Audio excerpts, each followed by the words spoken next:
These researchers that are doing the hard work and linking these big companies that we trust or try to revamp themselves and linking them to slavery, going to their origins, what you do in the dark always comes to the light. Keep doing this. Keep doing this forever. I love this. Okay, let's get into it.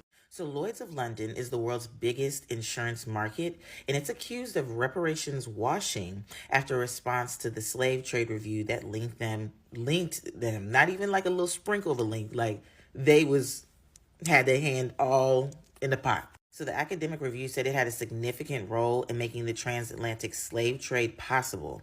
Lloyd's, founded in 1688, is the world's largest insurance market, and these findings were released last month in November after 18 months of research that sought to determine the depth of its ties to the slave trade. And this is what they found. They insured the largest slave ship owners in the early 1800s, used their personal experience with enslavement to work within the slave trade, facilitated relationships between slave ship captains, ship owners, and insurance underwriters, and actively protested against the abolition of the slave trade across the British Empire in 1807. Now, this research was done by academics from Johns Hopkins and Brown University, and their aim was not to quantify the financial wealth that Lloyd's and its members amassed through the slave trade, but the analysis of a single ledger from 1807, a single ledger, showed that one underwriter and Lloyd's member, Horatio Claggett, alone insured about a third of all known slave ship voyages that left England in the final year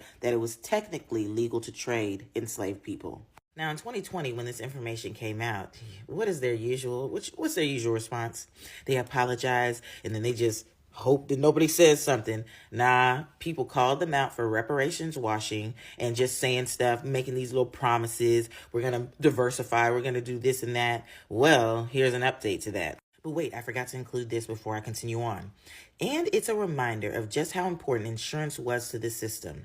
Slavery can't happen without insurance. I'm going to repeat that again. Slavery can't happen without insurance. Lloyd's is a good example of how slavery has birthed modern capitalism, and the fact Lloyd has done so well is a good example of it. Also, did you know that the Church of England was called out for their connections to slavery? And they talking about they about to invest $100 million into investment, research, and engagement to address the past wrongs. But that's a story for another day. Let's keep it moving. Now, the Lloyd of London's chair or president, Bruce Carnegie Brown, said, "It's not just about the money. It's about the real engagement of individuals in our market to make a difference, blah, blah, blah. It's about the money." And after 3 years of being called out for reparations washing, last month they said Lloyd's of London is going to invest $65 million following that report. Still not enough. And I hope you learned something new.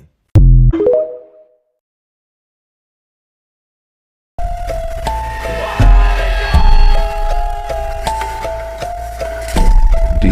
Colin